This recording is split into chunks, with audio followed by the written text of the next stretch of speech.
തിരുമേനി, ശ്രേഷ്ഠ നിയുക്ത ബാവ തിരുമേനി, അഭിനന്ദനായ പിതാക്കന്മാരെ,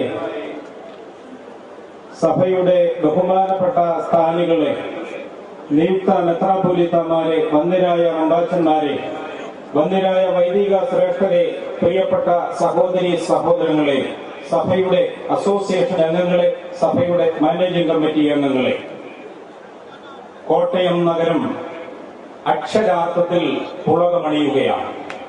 ഇതിനു മുൻപ് ആർക്കും നടത്തുവാൻ കഴിയാത്ത വലിയ പ്രകടനം നമ്മൾ കാഴ്ചവെച്ചുകൊണ്ടിരിക്കുകയാണ്.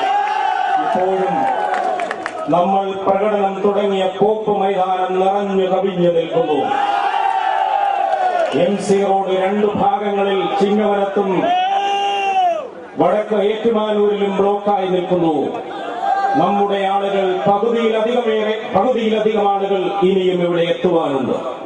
കഴിഞ്ഞ കുറെ നാളുകളായി നമ്മൾ അനുഭവിച്ച പീഡനങ്ങളും നമ്മൾ അനുഭവിച്ച വേദനകളും സഹിക്കവയ്യാതെയാണ് ഈ വലിയ സമ്മേളനം വിളിച്ചു ചേർക്കുവാൻ പരിശുദ്ധ ബാവ തിരുമനസ്സുകൊണ്ട് തീരുമാനിച്ചത്. ബഹുമാനപ്പെട്ട സുപ്രീം കോടതിയുടെ വിധി നടപ്പിലാക്കണം, നീതി നിഷേധം അവസാനിപ്പിക്കണം, നീതിന്യായ വ്യവസ്ഥകൾ മാനിക്കണം, പള്ളി കയ്യേറ്റങ്ങൾ അവസാനിപ്പിക്കണം.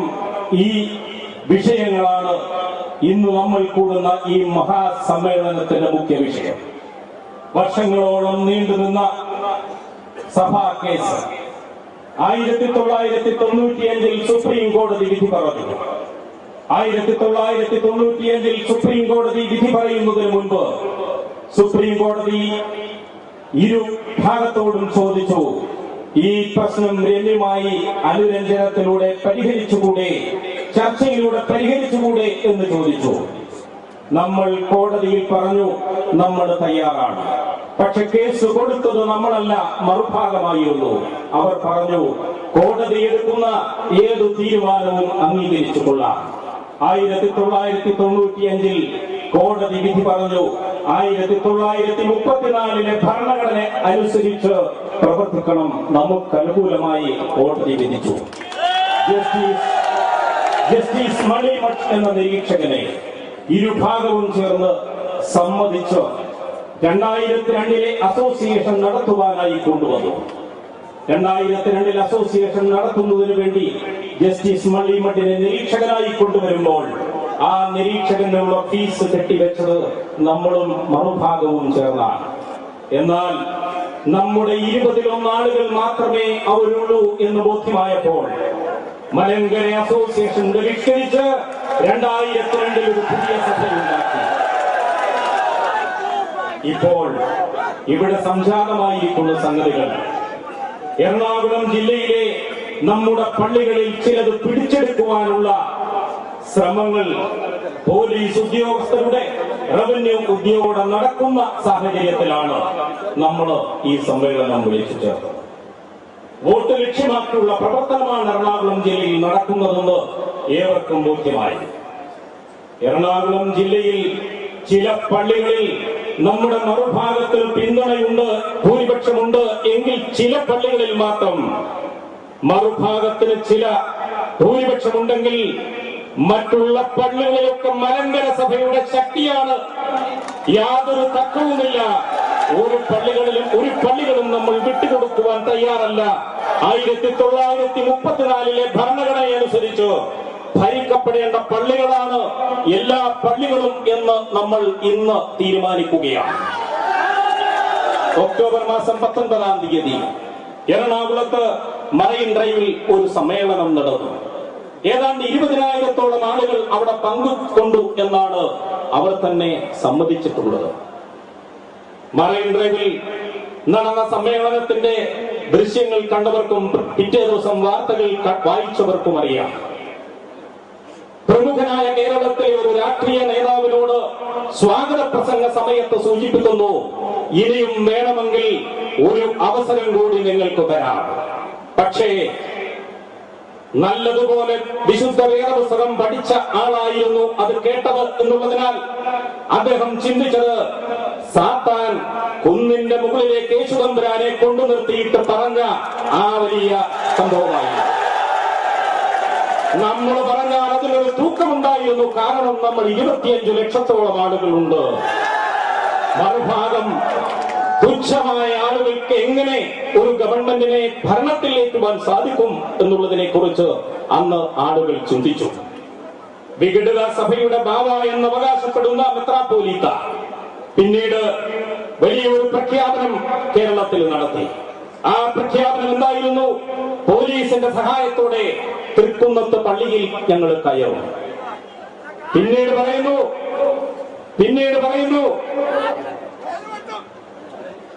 പറഞ്ഞത് യെരൂശലേം പള്ളിയിൽ കയറിയതുപോലെ കയറുമെന്നാണ്. എന്നോട് പലരും വിളിച്ച് ചോദിച്ചു, എന്തുകൊണ്ട് ഇതിന് മറുപടി നൽകുന്നില്ല? പത്രത്തിലൂടെ നമ്മൾ മറുപടി പറഞ്ഞില്ല, പത്രപ്രസ്താവനകൾ ഇറക്കിയില്ല. കാരണം യെരൂശലേം പള്ളിക്ക് അകത്ത് കയറിയത് യേശുദമ്പരാണെങ്കിൽ യെരൂശലേം പള്ളിയുടെ മുകളിൽ കയറിയ ഒരാളാണ്. ആ ആള് കയറുന്നത് പോലെ അദ്ദേഹവും അവകാശപ്പെട്ടത് യെരൂശലേം പള്ളിയുടെ മുകളിൽ ചെകുത്താൻ കയറിയപ്പോൾ ആ ചെകുത്താനും അവകാശപ്പെട്ടത് ഞാൻ നേതാവാണ് എന്നായിരുന്നു. അതുകൊണ്ടാണ് പ്രിയപ്പെട്ടവരെ, യെരൂശലേം പള്ളിയുടെ മുകളിൽ കയറുന്നത് പോലെ ആയിരിക്കും കയറുമെന്ന് പറഞ്ഞതുകൊണ്ടാണ് നമ്മൾ തൃക്കുന്നത്ത് കയറുമെന്ന് പറഞ്ഞപ്പോൾ നമ്മൾ മറുപടി പറയാതിരുന്നു.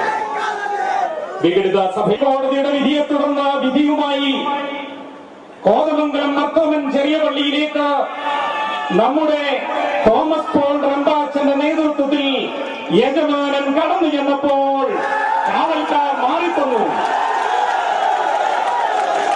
തൃശൂർ ഭദ്രാസനത്തിൽ തൃശൂരിലുള്ള ഇളനാട് സെന്റ് മേരീസ് പള്ളിയിലേക്ക് ഇതുപോലെ കോടതി വിധിയുമായി കഴിഞ്ഞ ഒക്ടോബർ മാസം 27-ാം തീയതി നമ്മൾ ചെന്നപ്പോൾ യജമാനൻ ചെല്ലുന്നത് കണ്ട് വഴിമാറി തന്നു.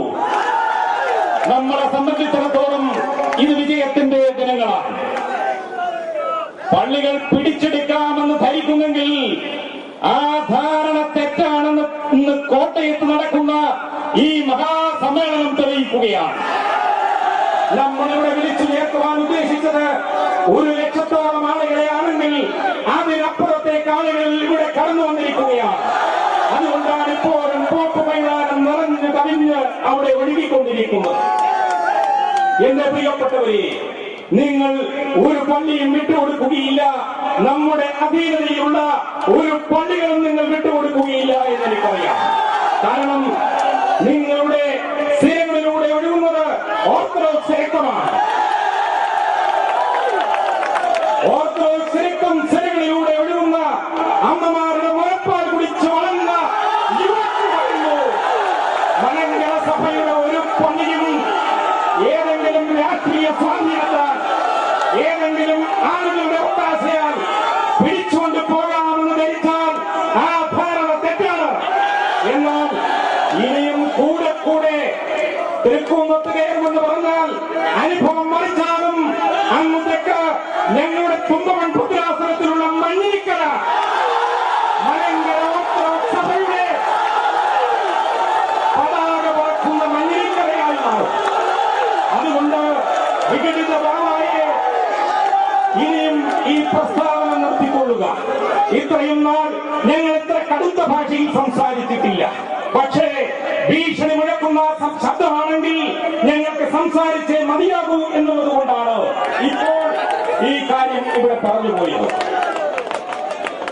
പരിശുദ്ധ പാത്രിയർക്കീസ് ബാവ കേരളത്തിൽ വന്നപ്പോ അദ്ദേഹത്തെ സന്ദർശിച്ചിട്ട് ഒരു രാഷ്ട്രീയ നേതാവ് പത്രങ്ങൾക്ക് അഭിമുഖം കൊടുത്തു.